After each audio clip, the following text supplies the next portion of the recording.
Mark and Terry are probably like, hell yeah. The first time they watched one of their completed videos, they were probably like, freaking did I think they were annoyed because I'm sure my Aunt Barb and Aunt Linda were talking through the entire thing. And I know my dad was probably like, can you just shush? Listen to this crescendo. Yeah. What's up, everybody? Welcome back to the Drury Outdoors 100% Wild podcast, powered by Deercast. And we here in the Drury Outdoors studio, getting ready for turkey season. Matt Drury's over there. Tim Kjellesvik's over there. We have a special in-studio guest today. Yeah, I apologize for trying to pronounce the last name. We're talking about wild turkeys today and the history of wild turkey media. Paul Campbell. The way I read it, it's Campbell. Paul has a deep history in the turkey world. Previously worked at National Wild Turkey Federation and podcaster. I don't even know if does your podcast have a title? It does. Yeah, it's really easy to remember. Okay, almost as easy as pronouncing my last name. It's the Turkey Season Podcast. Can't heard of it. The Turkey Season Podcast. So it's not as nice of an operation. It's about the content, though. You'd be surprised. We put this together on zero budget. This is pretty good. You guys do a nice job. Literally 10 off a barn, barnwood off a barn, and I guess we didn't have to buy a TV. Right? Yeah. Not that it matters, but who would you say does the better job between Matt and myself? I mean, it's equal. Like it's very entertaining. It's a lot of fun. I don't think so, Tim. That's like a parent saying they don't have a favorite kid. Yeah, I do. There's a favorite, and I'm not going to tell you his name, but I got a favorite. I just tell the kids who the favorite is. Oh, play them against each other. Yeah, they're both my favorite. I love you both equal. Yeah. All right. How many times have we all said? No. I tell them individually. Right. I love you more. Right. Kid of the day. Pit them together. Pit them against each other. I tell people that they're in my will. Yeah. Because by the time, like I'm in your will, that kind of you stuff. are actually. But then, like automatically, Mike. I ingratiate. Well, he's getting all my fishing rods. He's all Zep goes. He's gonna give me his earbuds. There you go, laden with earwax. 60-year-old earbuds. That's right. Vintage. Yeah. Speaking of vintage, what a transition. Yeah, I did not mean to do that. I'm not going to interrupt it though. So you're working on a really cool you've launched a really cool project called the Wild Turkey Archive. Yeah. And you're working with a couple guys to put this together. And we're going to get kind of into the origin story of how this came about. But in general, give us a quick synopsis of what it is you guys are doing. Yeah. So it's the Wild Turkey Archives. Started it. I'm one of the co-founders with Brent Rogers and Nathaniel Maddox. Brent's from Iowa. Nathaniel's from here in Missouri. So we actually started a nonprofit. The nonprofit is the American Wild Turkey Historical Foundation. That's like the big, that's the company. The whole purpose of that is to give the wild turkey history, heritage, and culture a home, right? A permanent home. So, celebrate that history.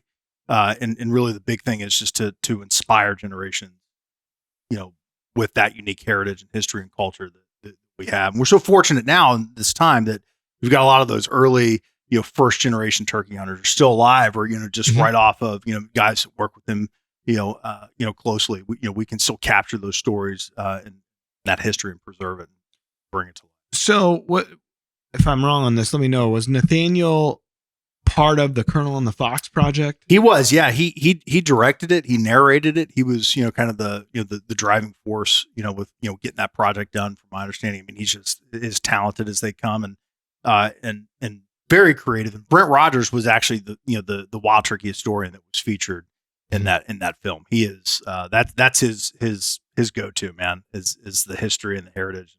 Just so smart. And we've talked about it, a couple years now. That's 2 springs ago that launched. Yeah. But man, that if you haven't gone to YouTube and watched the Colonel and the Fox, it's a hell of a history on the wild turkey. And I'm wearing my Mr. Fox shirt today, and it's one of those things where if you appreciate turkey hunting or you enjoy turkey hunting, it really does give you a little perspective of how lucky we are right now to have a. I don't know that it's thriving quite like it once was. We were just talking last week about this, but still a lot of opportunity to go hunt the wild turkey that just did not exist 40 years ago, 50 years ago. But 40 maybe, but 50 certainly not, 60 certainly not. Like those were the lean years, right? Yeah, definitely. Yeah, and you guys had Dr. Chamberlain on just recently, and I had a conversation with him a couple of weeks ago, and he talked about guys like James Earl Kinnemer, Fox Hayes, and Tom Kelly, and these conservationists that, 60, 70 years ago took the bull by the horns. And he was very honest. He's like, without those guys, we wouldn't be hunting turkeys the way that we are now. It just wouldn't happen. It would be a different landscape. And I mean, who knows, right?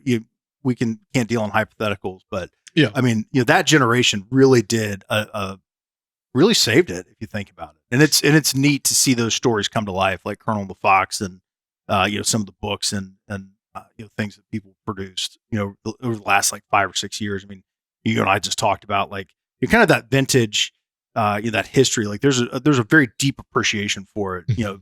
Right now, it's very interesting when you think about it. Well, the unlikely stories, the things that shouldn't have happened but did, and if they hadn't, we probably wouldn't have been on this trajectory. I think Cuz was talking about how he was working at a sporting goods shop, and he got kind of picked up and into the kind of the Mossy Oak ecosystem. Will Primo's first. That's right. Yeah. And then, Will, I think at some point was like, man, I just can't afford him. Toxie, would you be able to take him on? Great. And Toxie's like, yeah, absolutely. And so, that's just a weird, it's crazy how the trajectory or the timeline, of this thing kind of has taken place. It's funny how life works out, I guess. And I think that, the broader community is better for, guys like Cuz and Toxie and, Mark and Terry. I mean, it's really just laid the foundation, guys like Ben Rogers-Lee and Dick Kirby,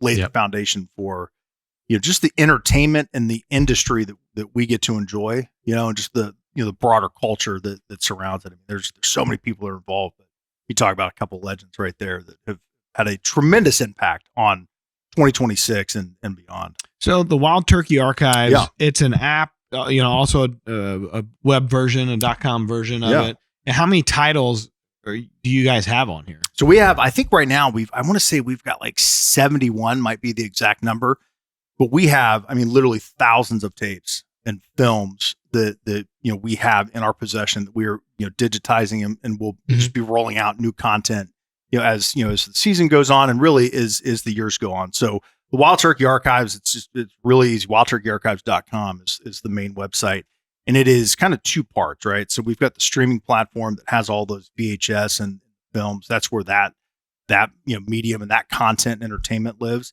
And then we have like a digital archive, which has just Brent Rogers has really taken the lead on that, and a guy named Jason Worley and some other folks have helped us build this, but it's got just like an awesome collection so far of just wild turkey, like calls, like, I mean, some of the oldest calls, that we've seen, and call makers, and, photographs and old newsreel, clips about the wild turkey. So there's kind of two parts to it. You got the streaming platform, then you've got the website, which is just, it's almost like a digital museum of turkey culture and history. I mean, it's really neat.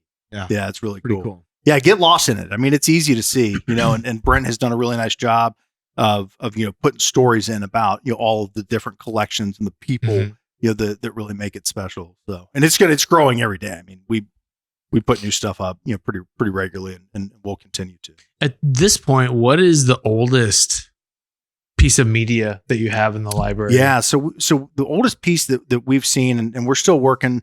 There's a film from like the 1920s of a turkey hunt that Field and Stream produced, and it's really neat. It's a black and white silent film. We've got trap and transfer videos that are actually on some of them are on the website right now, that I want to say like late 30s, early 40s of some of those, and we'll have more of those rolling out, which is really neat. I mean, some of these are just 15 minute videos of a trap and transfer in Missouri or Vermont or whatever the states are. That, I mean, that's like the original. Like that, the turkeys like are descended like from. I mean, it's so cool, man. When you think about it. So we at this point we have 100 years of content, turkey history that we've unreal. Yeah, it's wild. And to think those people back then, the effort that they had to put in to get that footage from the field. We take it for granted how easy it is to grab video content now, but in the 20s, like having someone out there with a big film camera that you had to like manually crank and to get. I mean, the fact that they did that is huge. The fact that we get to benefit from that, really. It's kind of a testament to how committed people are to the absolutely. species. Think about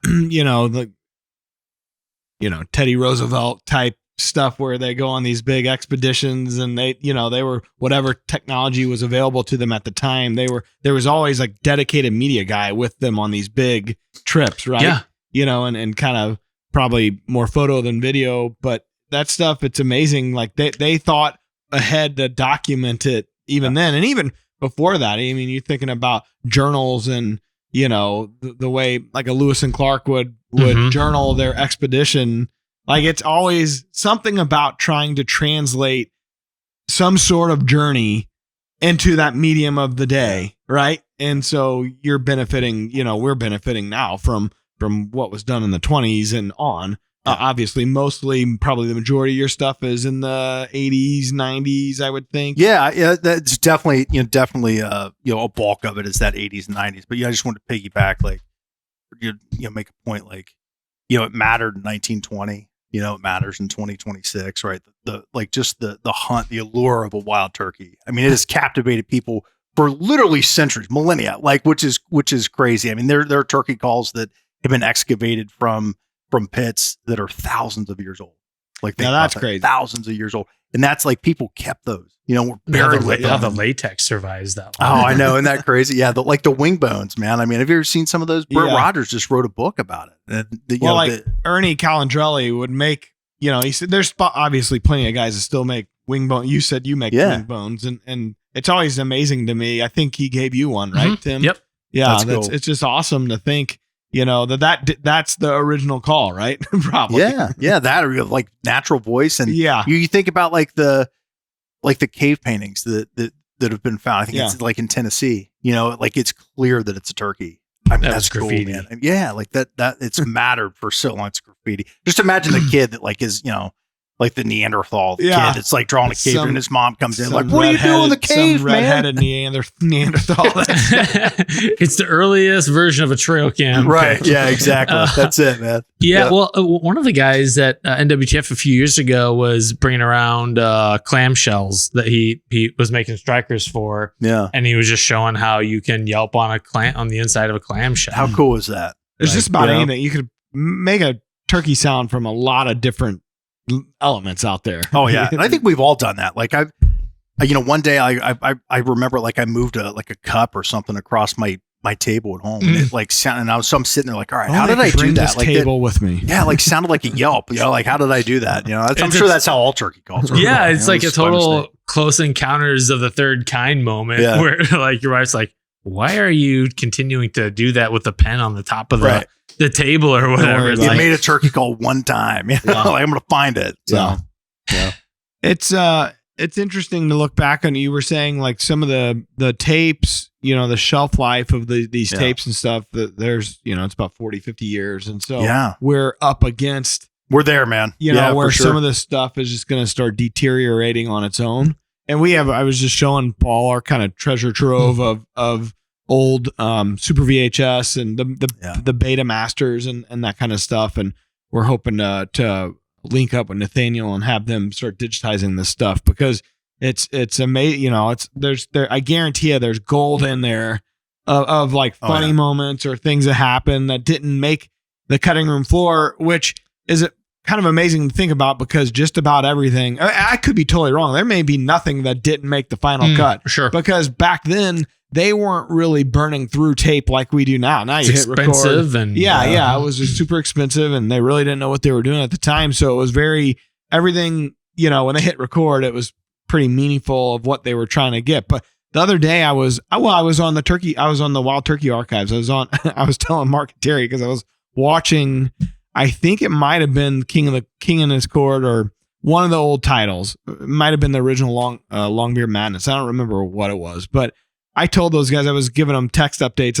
I'm like 45 minutes into this thing there's been like 4 kills and I haven't seen one of them. Like It's all the timber. all the timber, all brushy, you know, and at the end of it, it was like I swear there was like a 10-minute Mad Calls commercial. Basically, it was like, but it was like baked into the content. Oh, that Mark's that's innovating. You know, Mark's in somebody's kitchen, like in Iowa, some place he was hunting. He's in the kitchen and he's building a call because at the time when they launched Mad Calls, so it would have been in the mid '90s. They had a call maker, like you could actually make your own calls, hand make your own calls, and it was a product they sold. Oh no! So kidding. Mark is sitting there making calls. Steve Stoltz walks in. He's like, "What are you doing?" And he's like, "Oh, I'm making my own calls." And they start going through it. So he's like, "Oh, that sounds really good. I mean, anybody could do this." You know, it's one of those kind of real cheesy, corny deals. But I sat there and watched the whole thing. I was fascinated by it. And Terry's like, "Matt, we were well ahead of our time." He's like, "I was filming it because it was basically one shot, like one shot for 10 minutes." And which is not easy to do. Dude, now we would have had that thing chopped up in a billion ways. We would have had a million cuts in it. We would have had music and all this stuff. And which, you know, I heard, I think it was a reel that I saw the other day that Cuz was helping promote the Wild Turkey Archives. He's like, there's a thirst for this type of content from this newer generation. Yeah. He talks about his grandsons a lot. And he's like, and my grandson and all his buddies, you know, they're over there's a thirst for this kind of content. And it's like they get the younger generation is getting just force fed so much so quickly. Social media, it's like you scroll through like 300 miles of feed in a day. Like you just scrolling. Wow. Like, there's a stat out there about that. And it's, or, you know, I don't know, probably not 300 miles. 300 feet. I don't know what it was. That's a cool lie. As usual. I mean, I'm sure there are some people that there is a stat that look it up and pull a Trump here. Watch your 300 miles and you go to your No Kings rally. Let's go. So anyways, but the point is they're getting so much content, but they're not really taking anything in. Yeah. You know what I mean? It's just like what are they, what do they gravitate towards and what do they stop on? And everything's about like, fast pace, quick cuts, get your information. And you got 3 seconds. Yeah. There's 6 seconds, whatever it is. But here it is, these old titles, it's 2 hours of very slow editing with epic, like keyboard music that's composed for the video. And that's how they made that stuff at the time. And there's something about watching it. You find yourself getting wrapped into it. You're like, shit, I just watched an hour of this. Yeah. I'm like, cow. Yeah. I should go pick up the kids from school. And I'm not really sure what I saw. Right. But I'm entertained by it. That's it, man. You know, it's like you just go to a news website, right? You go to USA Today or whatever it is to read an article, and like the article's like fragmented into sentences, and there's all these things that are flashing, and like you read it and you're like, what the hell did I just read? Like, I don't even remember it. That's what you're talking about, right? We're so like overwhelmed with entertainment, and someone's always competing for our attention, and we do that. That's what we're doing. We're doing the same thing. Literally I do it. Business. Right. You do it. I do it. We all do it. And it's just, I mean, that is the nature of the world that we live in. And I think that, like, you know, when we get the opportunity as turkey hunters and just people in 2026 and beyond, right, to look at these things, it is a different speed. It's a different time frame. It looks different. It feels different. It sounds different, you know, and it's just because in that clip, he talked about, like, you know, they were doing it to promote, you know, turkey calls or camo. But at the end of the day, it was just a bunch of people that were passionate about hunting. And it's why this brand is here, right? This is for almost 40 years, right? It's just people passionate about hunting. They're passionate about the critters and the conservation, right? And I think that this is one of those, it's just pure, right? It's pure turkey hunting, and it's just pure entertainment. And you know, to your point, I love the commercials that are in some of these. Oh yeah. It's like some of my favorite parts of these videos is like the commercials, you know, because you see, like, you know, the old tree bark and mossy oak and real tree like camo. And it's just really neat, man. It's just super mossy cool. Oak plug in there too. Mark is sitting there back against a tree. I don't know where he was hunting, Texas, Kansas, somewhere. And he's, I think maybe Texas, and there's a bunch of turkeys, like a whole flock in front of him. And I mean, he's just out there. Like, it's just him and the VO, because it's all written. They were writing all the content back then. Yeah. And I think that's what people really enjoyed, the nostalgia about listening to Mark and Terry's VOs through this entire story. Yeah, they're telling a story. And he's like, one thing that I can appreciate is that Masio Camo has allowed these birds to get, he never even shot anything. Like it was just a flock of turkeys in front of him, like 5-10 feet or whatever. But the sounds and like, they're making turkey music in front of him, clucking and purring and all this stuff. And then it comes in with the mossy oak plug. And I'm like, this is, this is the kind of stuff that it really was innovative. Product integration. Product integration. Yeah. That's right. Yeah. And it was done in like an authentic way. And it was, like you said, it was new. It was new to everybody. And like, if you watch like The Truth, right. And the first scene you've got, it's like, it feels like it's forever when they're just sitting on that porch, and it's iconic at this point. Right. Mm-hmm. But we wouldn't do that nowadays. Right. Mm-hmm. Like if you introduce one of your TV shows, you wouldn't have 20 minutes of just sitting on a porch talking about it. There's a point where like Wilbur turns around and he's talking to Toxie and like smacks him on the leg, and he's like, thanks for being here, man. It's just friends. Yeah. Just buddies, just helping people, being excited about the wild turkey and the opportunities that they have just within that world and to film it. I mean, and Mark and Terry, the same thing. Preston Pittman driving down the road, just talking about like this permission piece that they got to go to, and they're just excited, and it's just the first time for a lot of this stuff. There's a scene, I think, in Sound of the Spring. It's the intro, and Mark gets up and he comes out of the woods in his mossy oak, and he's just talking, and he starts introducing all of the main characters that are in this title. Yeah, and there's like 8 guys stand up one at a time and walk towards the camera, and you cannot see them. Yeah. And it's a mossy oak plug. You know what I mean? Amazing. It is amazing. And it's a classic to kind of like The Truth, scene. Yeah. It's a classic intro from us. It's like the thought that went into it back then, and they had one take. It's one cut. Like everybody had to come and do their line right. Terry had to do his lines. Mark had to do his line. It's just like, and I remember watching them film it as probably a 7-8-year-old kid, because they filmed, I think, that in our backyard, and it was just like it took forever. Yeah, I can only imagine. Over and over and over. But it was one take. Yeah, that's so cool. Well, and if you tried that today, like your listeners or viewers or readers, whatever, they would just glaze over. Yeah, and black out. It's interesting because there's a duality that I noticed. So my son just got turned on to Outdoor Boys, the YouTube channel. Yeah, and I counted their edits. They're not longer than 4 seconds is their max that they link, and most of them are literally 1 or 2 seconds before they're jump cutting to the next thing. But and my son loves that. But my son also, he's 9 years old, sat with me and watched Redheaded Stranger with Willie Nelson. Yeah. Which is slow. Very slow. Yeah. Like painstakingly slow. But he sat there and watched the whole thing. And so I think there's something anachronistic about the timing of this, most of this media. But it's like, for us, it's kind of nostalgic. For kids, it's novel. Fresh. Yeah. It's like, what is this? Exactly. Yep. Oh, why is this one cut 10 minutes? Yeah. But before we went on, we were talking about old like sitcoms that we're rewatching now and how good they are.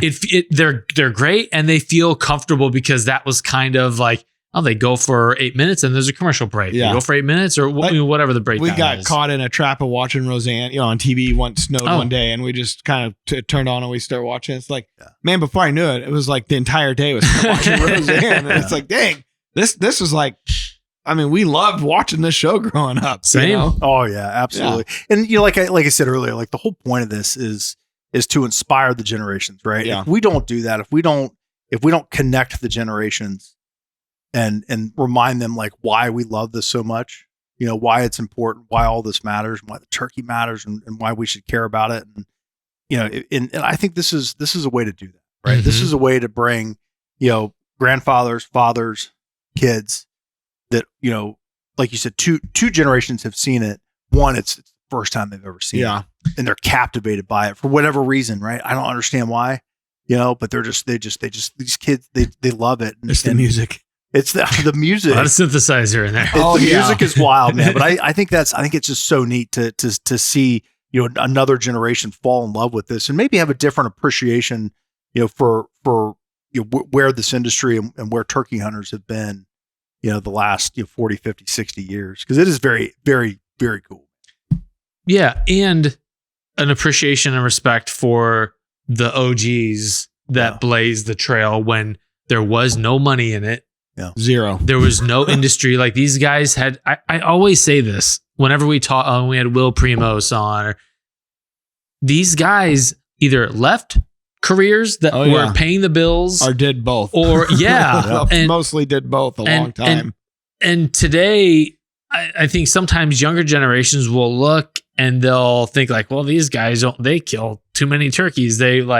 But the hoops that they had to jump through and the risks that they had to take and how unlikely any of this was. And yet here we are today because they took those risks. Yeah. I hope that they get their due and I know they're not looking for that. Yeah. But hopefully there's a little kind of respect for the path that they blazed. Yeah. Certainly, I think this type of stuff does a great job at that. The NWTF, the Hall of Fame, the banquet that they put on every year and induct new, members of that. I mean, it is pretty neat to see, those OGs, as you say, to get the recognition they're not looking for. But I know it means like a guy like Ray I, that meant the world to him to be recognized in that way and to have the ring and, it validates a career, it validates their passion. And that's special. It means that it meant something to someone all the time and effort. And the reality is like they had a lot of information, like that group. Like now you can get a lot of content. We could go out there and put out a ton of content and it's entertainment value. It's not necessarily educational value, and we try to get as much educational value. We just had a meeting about it last week about the new series that we're going to do, the new turkey season series we're doing this year, and trying to make sure that we have a lot of how-to information in there, because we take for granted that we've said it all. We, as in Mark and Terry and the guys that have done it forever, they've said it all so many times. It's like, what more can just we repeating say? ourselves. Well, the reality is it's probably the first time somebody's seeing it or hearing it or looking for it, and so you can't take that part for granted. But have you ever heard? I mean, I'm sure Mark has talked about it. Putting on seminars or attending seminars, and said been to a bunch. People would line tape recorders up on the stage when guys like Ben Rogers Lee and Dick Kirby and Rob Keck would come out. And I've heard Keck talk about it. That they would start talking, and those guys would sit up there and they'd hit record, and you'd hear like the tape recorders spin up as these guys were coming out putting on calling demonstrations to 1,000 people in a local VFW or whatever, wherever it's Ray at. just posted something not long ago where he was doing that. It was a newspaper article, a St. Louis Post-Dispatch, covered it. And like, think about that. The St. Louis Post-Dispatch covering a turkey seminar where he's giving, and it was a packed house. He would have newspaper and magazine writers follow him into like they would work it out, but follow him into the woods and we just want to observe. We just want to watch. We just want to understand that. And I think we were talking to Michael Waddell one time, and he was talking about having one of Ray's Calling Is Everything or whatever cassettes that he wore out in his pickup truck cassette deck, cassette player. Yeah. Because that's how you got information, or you read a book. Like for me, it's like Ray I and Alex Rutledge, two Missouri guys. Oh, yeah. I mean, those are the same guys, man. I would just listen to their tapes and DVDs, whatever it is, and just hear them talk about turkey calling. Do you have any Ray's? Any of Ray's not content? Not yet. We're working through it. I mean, it's so funny, man. Like, we put stuff out and I love it because people are like, what about this? What about this? What about this? And that I know that we have their attention, right? And that people are passionate about a lot. It's a long story. It's a long history, and we want to have everybody included on it. Ray is definitely one of those guys. We'd love to have him be a part of it. What a great guy. Oh yeah. Yeah. So, And these guys, almost to a person, are like, we mentioned how they're getting their due to some degree with this. They're always a little embarrassed and a little shocked that people still care. Yeah, but it's we wouldn't be here. Like we literally probably would not be here. It definitely created an entire industry. It did. I mean, maybe that's, maybe there's some out there that are like, well, that's the problem. Maybe that's some traditional, folks are just like, man, think about how commercialized it's become because of it. Yeah. But I mean, the reality is like, there's a lot of very innovative, cool products that help people get a field and get outdoors and succeed. And not everybody's a great caller. And some people need more help than others. And, you know, I mean, it's just, I think it's overall a good thing, you know, that it's been so innovative over the years that we created, not we, but the industry has created such a cool thing, you know? Yeah. I do too. And I think that, you know, you mentioned it, you know, like I think just the entertainment, right? Like I like being entertained by watching turkey hunting, whether it's Drury Outdoors or Pittman Game Calls, Making Memories, or Perfection, whatever it is, or Dave Owens, or any of those guys. Like I find entertainment, right? I enjoy that. I don't watch a ton of TV. You know, I'm not against it. It's just not my thing. If I'm going to have, you know, 45 minutes to myself to watch, I'm going to watch some turkey. That's how I find my enjoyment, you know, on the entertainment side, man.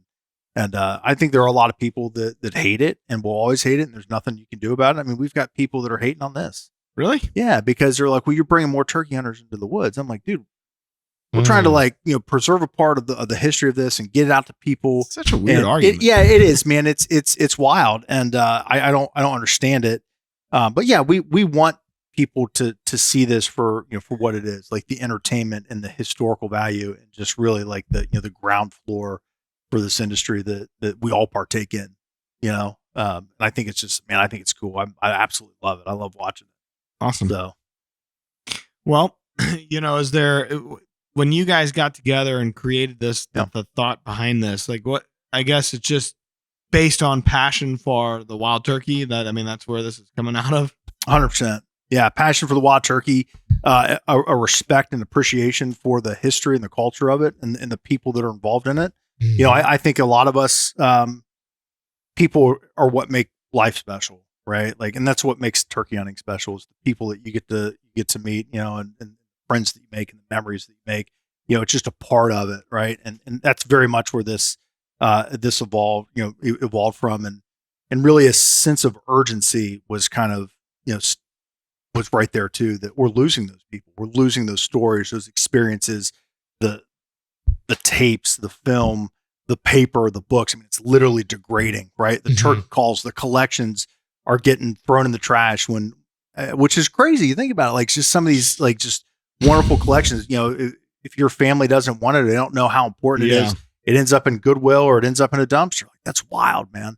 But I think, you know, the sense of urgency and the respect, I think we're neck and neck for why the three of us decided now's the time.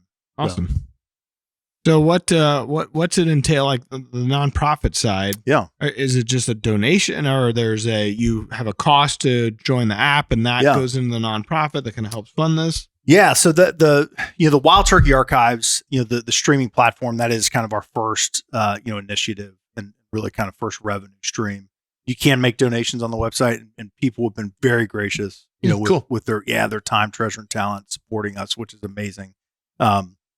It's $99. It's a subscription fee. We got different packages: $99, $199, and $299. You get different things with it, right? You get access to the platform for all of it for $99. But we got like some posters and some turkey calls and just stuff like that to, you know, kind of enrich the spend. But nice. The whole point of this is, you know, like I said, is to be just kind of like the end game. Like, we'd love to have a physical music. Right? Yeah, like that's kind of what I was thinking. Yeah, an experience. That's very much like we talk about it all the time, and just, you know, how can we find a place to build that people go and they see it and they experience it and they fall in love with it, you know? And this is how we have to start it, right? Like, we've got to, you know, just like anything else in life, it takes money, it takes passion, it takes excitement. I think we've got two of those pieces. You know, we're working on the third, which is the hard one, which is the money thing. But the excitement and the passion is very much there, which I'm not surprised. Turkey hunters, man, we're passionate. Deer hunters, just hunters in general, we're passionate. Yeah. So, yeah, that's pretty cool. The poster, he's got the poster here. Nathaniel put that up. So if you get your $99, actually any of the packages come with this, and we're going to do one of these annually. And it's just VHS covers, and Nathaniel and Brent just as talented as they are, man, like, what can we come up with that's cool that, that just, brings people into it. And again, brings it to life, right? And the artwork and the naming is the naming freaking great. awesome, man. The naming is awesome, man. That's my really one of my favorite parts. That's definitely an area that Mark and Terry were. I mean, they were a little edgy for the time. Oh yeah. I mean, there was a lot of innuendo. Brunettes and redheads was the title. I love it. First time in. I knowing those guys the way we know them, like, it's just funny. Yeah, I texted you, man, after we got a lot of the Drury Outdoors stuff, and I was like, man, I can tell you, after going through literally hundreds of these, the naming game at Drury Outdoors was on point. Top of the pile. They're man, creative. sure. Mark and Terry together, the marketing side, they've just always had that side. I mean, and I don't know where it comes from either, because they're both a construction background. Terry's literally a civil engineer by trade, still has a construction company. Yeah. Mark maybe drove that, but they're both together still a really creative force. Yeah. And it's funny to look back on some of these titles. If you think about even writing the VOs for all this content, there's an art there. And I remember sitting there watching Dad. He had a desk at the house, and he would sit there and he would, and he's got the neat penmanship. Was it a roll top desk? And it wasn't a roll top, but it was a old, nice wooden, executive desk and chair, leather chair, and all that stuff. And he'd sit there and he'd pin these things, and it's an art in and of itself to be able to hold someone's attention, and then they'd give the VOs too, and it's just to be able to write that and hold somebody's attention. That's so good. It really is. It's just, so good. I wish they would never do this. The time that it takes, they would never go back and do it. I wish we would produce something in that style today. Yeah. Old school style, slow edits and VOs, kind of composed music with it. Yeah. And just see how it does. Just bring it back, man. Oh, I would love it. Maybe the 40th anniversaries, there you go. few 3 years just from now, maybe that's a retro Drury Outdoors. Absolutely. Some like crazy name. And just bring it back. How can you be first time in? Right. Yeah. How can blondes, brunettes, and redheads? It's just I don't know, man. I'm sure we can. Oh, I'm sure they could. Something about snoods. Something about snoods. Yeah. There's some wordplay there. Yeah. Slanging snoods. Slanging it around. There we go. Slanging it around. Trademark that right now. Yeah. No, that's snoods gone wild. Snoods gone wild. Yeah. No, we actually had something called Gone Wild, I think. I'm almost positive. It's Jake's Gone Wild. It's just Jake's just running gobblers off, beating up. And this would have been before the Girls Gone Wild. Bad. They stole it. That's where they got it. Yeah. No, it's fun to have like all this history in one place now. Yeah. So what about like an over the top solution? Can you stream on your TV, or like do most people Aircast? Yeah. So we've got 4 ways to watch it. So you can sign up online. You got to sign up on the website, wildturkeyarchives.com. The apps are sign in only because, Silicon Valley, they want their share, right? And we're trying to keep as much of this in, pushing the mission forward as we can. So go to the website, wildturkeyarchives.com. You sign up. So we have a Roku TV app. We have a Android and iOS mobile. And then you can watch it on the website, watch.wildturkeyarchives.com. Nice. Four ways to watch. And sweet. If you don't have a Roku TV, you can stream from your mobile devices. Okay. Cutting Apple out of their 30%. 40%. Up to 40 now? Yeah, in my day, it was 30. In my day, yeah. They're all like at 40%. I thought they cut for like for anything small making business under $1 million in revenue. 15%. Yeah, 15%. But you gotta run a year before they'll approve you. Oh, really? Yeah. So you gotta because they don't know what you're gonna exactly. Make, yeah. So you gotta be in the system for a year. So, but I mean, at the end of the day, like that 40%. If we're sending $40 to Apple, every time, like that's just money that we can't use. Like, one of the things that we want to get running this year is this summer is like an oral history project. Brent, Nathaniel, and I, and some other folks have been talking about like trying to identify like 15 people that there is a sense of urgency because of time, right? Like, I mean, these people are dying. Mm-hmm. They're just getting old, and memories fade. so quickly, identifying 15 people that may be famous or may not be famous, but have had an impact on wild turkey hunting history and culture and heritage in their lifetime, going out, getting a camera in front of them, getting a microphone in front of them, capturing those stories and showing people why that matters, so we want to keep that money there to do those things. So is it a pain in the butt to sign up? Some people think it is. I've tried to make it as easy as possible. It's easy to find us online. It isn't easy to come up with a platform like this. Tim's deep into this kind of stuff every single day. Of course, we developed and launched DeerCast. It's not easy. Yeah, it's expensive as well. Yeah, it is. Yep, absolutely. And it's been a process. And Brent, Nathaniel, myself, we look at like when we got this running, when we're like, all right, this is what we're going to do into where we're at now. It's just so many sleepless out nights and just really like help, from you guys, from Drury Outdoors and Primos and Night and Hail and Perfection. And that's, it's just really neat to see the community kind of rally around this. And I think it's cool. I think it's glad you're doing it. Thank you, man. We're happy to do it. Honored to be a part of it. And I hope people enjoy it. It's like I said, I got lost in it the other day. Yeah, it's easy to do, man. Yeah, it's easy to do. Yeah. When I discovered YouTube, I didn't work for 4 days. What's work? This segment of 100% Wild is brought to you by PH Outdoors. Check out the full line of the G Series and brand new M Series drills at phoutdoors.com. All right, we got a little game for you, Paul. All right. So, since you guys are preserving some of the greatest turkey hunting VHS tapes from the 80s and 90s, we thought we'd play a game called Turkey Truth or VHS Tall Tale. Okay. So it's a true or false kind of deal. We're going to read some things that may have happened in the old turkey hunting videos, and you tell us if it's real to the best of your recollection. Yeah. Here we go. Number 1, a turkey hunting VHS from the 90s included a full 5-minute segment of just a gobbler walking silently through the woods with absolutely no narration. I'm going to say 100% true.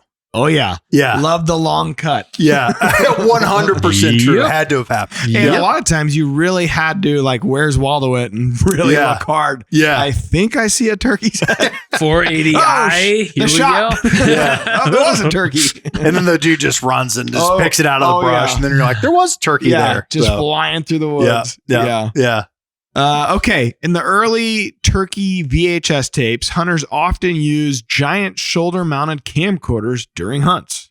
Absolutely true. And because you hear Cuz talking about toting like 80 pounds of equipment. I'm sure Mark and Terry were doing this. I'm gonna say 100% true. Yeah, true. Cuz he would have to tote around. It was more of like a. It was like a suitcase or something. Didn't he have like the recording and? Because if I remember right, they bought that camera from a local like news TV station. Yeah, TV station. Yeah. Mark and Terry bought a Panasonic AG450. Oh my God. So it was big and bulky, but it would have been a little bit bigger than like what a shoulder, like a consumer level home recording camera was. And in the 80s, I mean, I don't know about you guys, but like every family function, there's like everybody had their camera out with the big old eyepiece that came out, and your dad's like, we got ours in the 90s, and Dad was the videographer and narrator, and heavy with the zoom. A lot of zoom in, zoom out. There's always a shot of Mom's butt somewhere, and a lewd comment. Someone's eating a mouthful of food. And a lot of times those are great. Like in our family stuff, like watching the videos now, Mark would have a camera. Like my Uncle John would have one, Jim would have one, Terry's got one. Like everybody's got their own. Dueling cameras. Yeah, it's just dang. It's classic. That's so cool. Ray, I would talk about not only having a camera guy, but having a battery guy also. Oh yeah, a battery guy because the batteries were so big and would not last long at all. Any cold weather zapped them. Dude, can you imagine that? Yeah, like carrying about 100 pounds. Two car batteries out there with you. It's a little deep cycle, little off topic, but I know like when they got into the deer side of things, like they were trying to that Mark and Terry fabricated some of the first fluid head camera mounts. Yeah. They were creating them out of necessity, not for resale, but because like what was out there wasn't great. And so Dad, because of the civil engineer side, and he had a construction shop, he had welders and all this stuff that worked for him. They were welding. I remember they went to aluminum and it was so much lighter, but they would pack it in every single hunt and put the damn thing up. And they had to mount. I remember it was a big chain that they would mount it around the tree with, like, holy, plus the weight of the camera. Yeah. That's wild, and you don't think about the image stabilization that we all have on our, like, you can run with your phone and shoot video shirtless, maybe, and it looks perfectly stable. Not looks good, but it looks it looks like a lava lamp. But back then, if you didn't have it, you saw every, like, breathing. You would you hear everything. Oh, yeah. Mike's always rubbing up against a tree. Oh, yeah. Yeah. Yeah. Okay, next one. Some early turkey hunting videos had rock music intros with slow motion gobblers. Oh man, I feel like I've seen that. I'm gonna say true. True. Yeah, you got it. Sure, we has had to. it. Yep. Yeah, I'm sure we because the intros were like minutes long. Oh, and just the 10 minutes. Yeah, 8 minutes. Yeah. Our intro, I mean, that was like we would get together and watch them, the first few titles, like the whole family, all the cousins out, and they would have premiere, and get the popcorn. Literally everybody had popcorn, and it was like, all right, it's coming on, and it's like that piano music coming in. Yeah. Mark and and Terry are probably like, hell yeah. The first time they watched one of their completed videos, they were probably like freaking dead. I think they were annoyed because I'm sure my Aunt Barb and Aunt Linda were talking through the entire thing. And I know my dad was probably like, can you just shush? Listen to this crescendo. Yeah. Watch this. Yeah. Well, and watch this turkey. Was the idea to get to like 120 minutes or whatever so they could say like it's a full feature length? I think so, because they're almost always 120 to 150 minutes. It seems like a lot. You don't realize, if you're not paying attention, if you haven't watched them before, like the first time you pop in the truth, you're like, this thing's an hour and 41 minutes long. Like, yeah, man. They're all like that. And it's just all of them.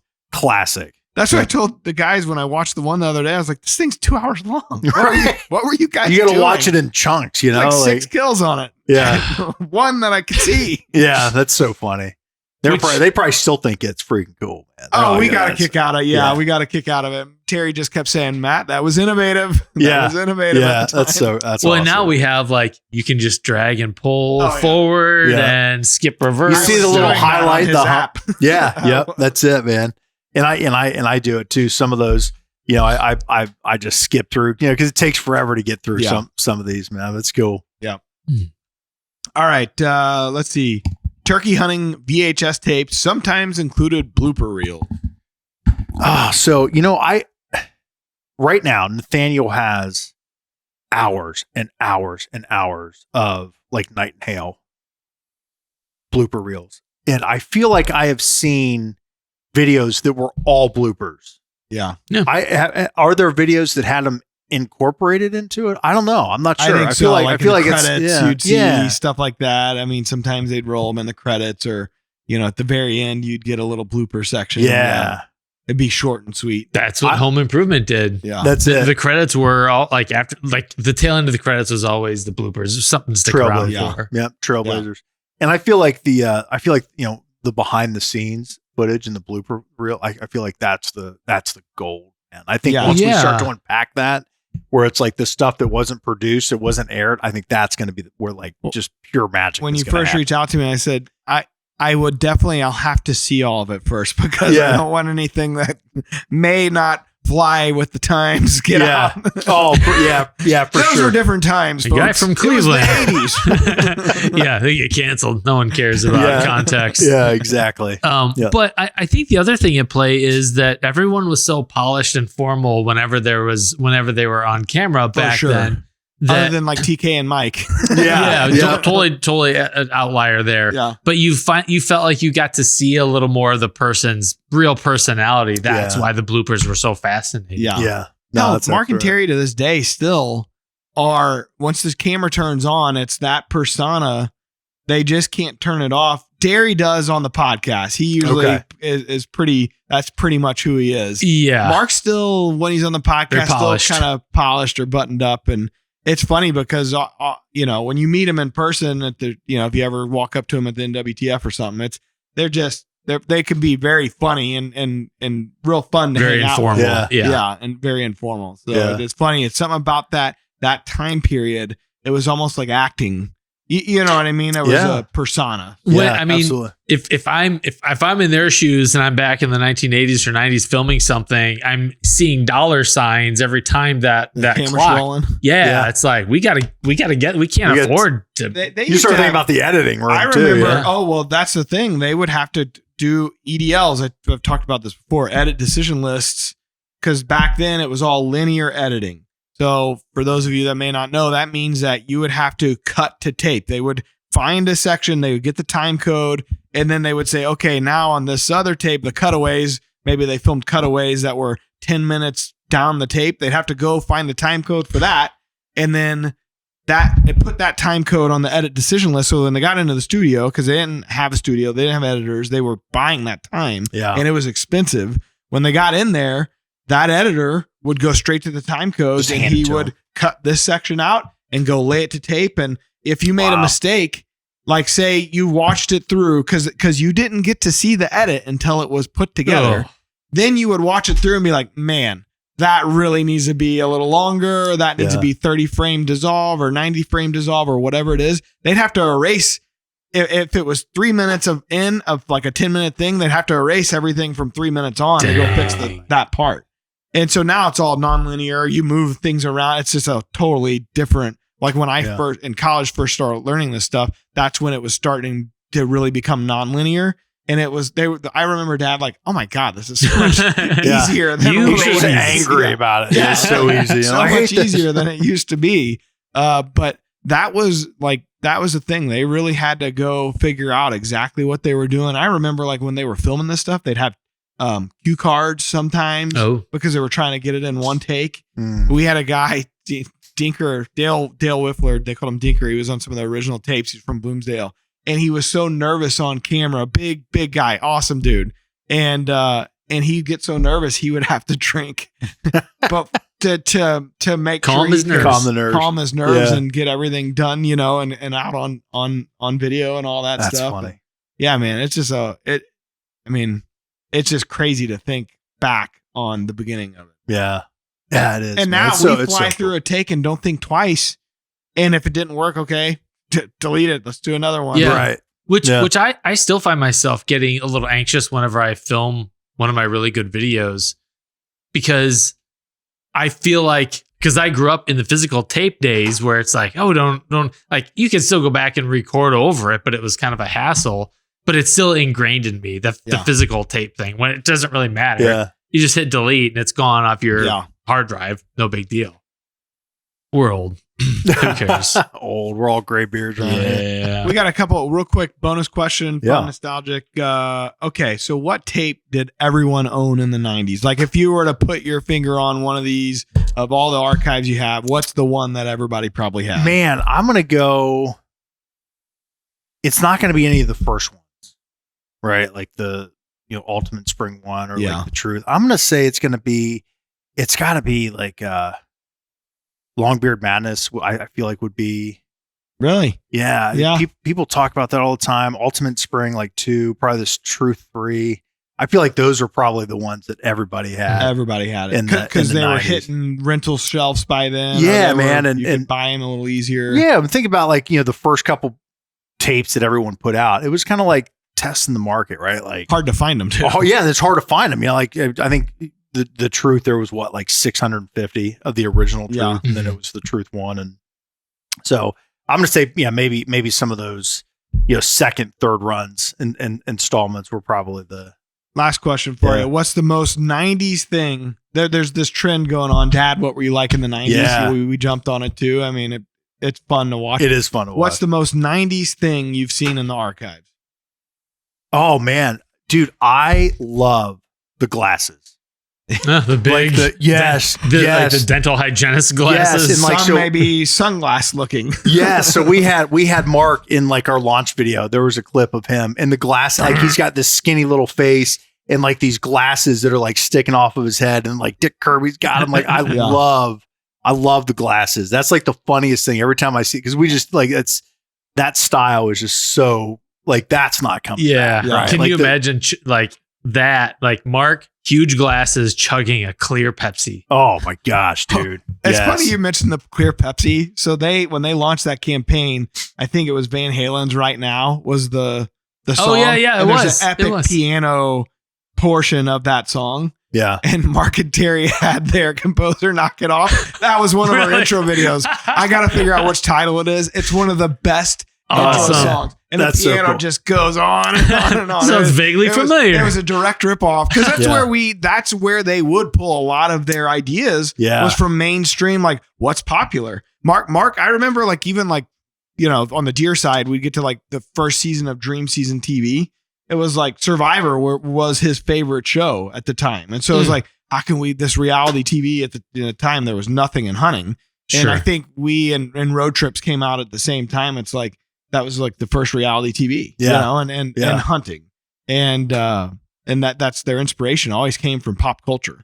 But yeah, the Pepsi free, Pepsi clear, that Van Halen right now, that's, they ripped it off. Yeah, that's how you need it. That's the exit music for the show, right? Yeah. Like for this. Let's do it. Yeah. Producer Ryan can make it happen. Put I'm it. gonna Put pump up timestamp my that. Reebok pumps here Yeah. and we'll get out of Yeah. here. Oh, Yeah, I love it.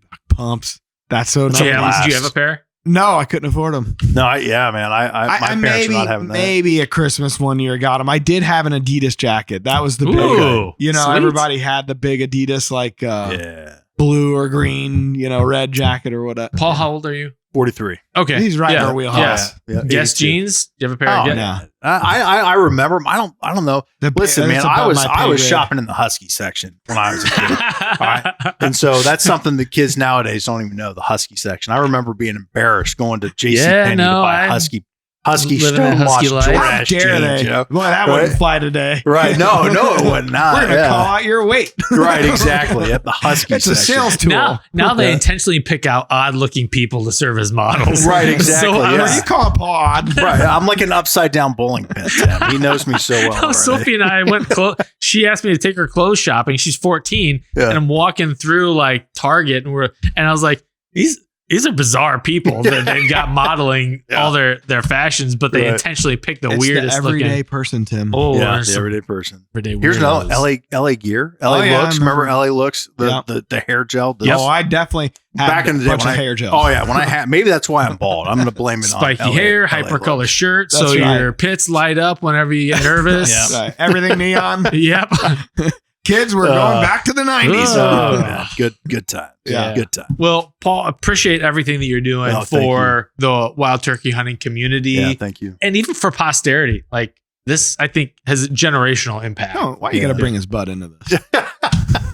Well, thank you, man. We're Brett, Nathaniel, and I we're excited to do it, and it's going to take a community, right, to make this thing come to life, and we want people to enjoy it, and that's something we think a lot about, like how do we connect with those generations, right, and what's next, and how do we keep just bringing this history to life and preserving it, and we're man just honored that for me to be here, and I wish Nathaniel or Brent could have been here, but just have Drury Outdoors be a part of the Wild Turkey Archives, and we man, I couldn't think about I couldn't think of this without having Drury Outdoors be part of it, honestly. So We appreciate you offering the opportunity, and more than anything, I think you have just gotten the trophy for the longest travel a guest has had. oh to get no here. kidding, oh man, He's driven in from Ohio, yeah, Central Ohio, man, right He's an outside Columbus, Ohioite. so Yep. this guy is gonna hold a near and dear place in our home. You taking them out to Most dinner guys are like, tonight? can we Thank just you. zoom this? yeah. Man, I wouldn't miss it. It was, I've got, Jim Richmond, a friend of mine, Jeremy Kerber, getting to see those guys. We won't hold it against you. Yeah. No. He's slumming. So, yeah. And Jim's not even here, man. I know, of He's all like, things. hey, yeah. He's like, you want to come out? I'm like, yeah. Oh, I'm He's not the going one to that be here. set this date up. I know he did. And he's like, I'm not going to be here. I'm like, bro. Like, Jim, Oh, shame on yeah. you. this is the piece of crap Paul Campbell he was talking about. That's it. That's right. Right. You were saying my last name wrong. That's what. That's yeah, what it you was- didn't realize. oh, The- Yeah. Paul Campbell. The Paul joke is Campbell. actually he's not out. He just didn't want to come in today. That's what it is. Yeah, he's not actually fishing a tournament with her son. Jim, you. He does like to lie. Oh, yeah. Man. The minute I met him, I knew this is This- a liar. this One guy. lying son of a gun. I'm going to leave a surprise for him in his office chair. that would be I'm great. looking at it right now. Shut the door. Yes. Like one of the warehouse guys. Right. Yeah. He can't lock his door. So Right, what does that what are you gonna do smell? about it? Awesome. Well, we appreciate you coming in. No, thank One you, last guys. time, where can people find you guys? Yeah, wildturkeyarchives.com is the website. You can find us on Instagram, TikTok, and Facebook, also at Wild Turkey Archives. Awesome. Heck Well, yeah. We Yeah, appreciate thank you coming guys. in, No, appreciate it. Thank doing you, the my large work, and this is a pretty cool project. We Yeah, appreciate we're you being excited. a part of it. Yeah, thank you. All right, Tim. Laters. Till next time. Peace out. DeerCast movement prediction and mapping tools combined with our exclusive virtual rain gauges gets you ahead of your game. We're adding new videos every week, so make sure to click that subscribe button and check out all of our amazing content. This episode of DoD TV is brought to you by DeerCast Maps, waypoints, weather, virtual rain gauges, and more. Every tool you need to get ahead of your game.